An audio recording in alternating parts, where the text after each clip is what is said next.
I think what's really important is to always keep listening to your customers and keep listening to the signals within your market.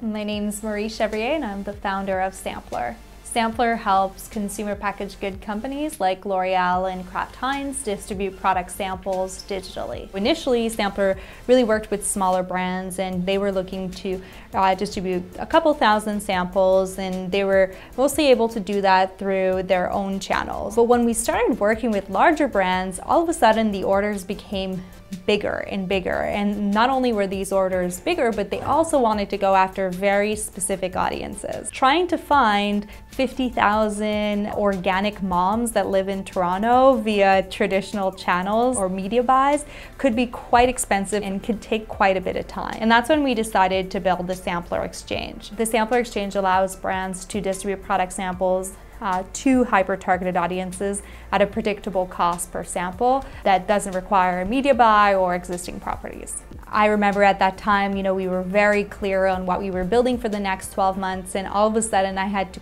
totally change the focus of the entire team. The tech team wasn't building the same thing they were thinking they were building, and the sales team was selling something that actually wasn't even existing yet. It would have been very easy to just ignore the signs, to ignore the fact that there was other opportunities for us to capture the market. But it was one of the best decisions to build this extension. My piece of advice is to continue to trust your gut. You're the expert for your space, and it's very likely that what you were building on day one will look very different 4 years later.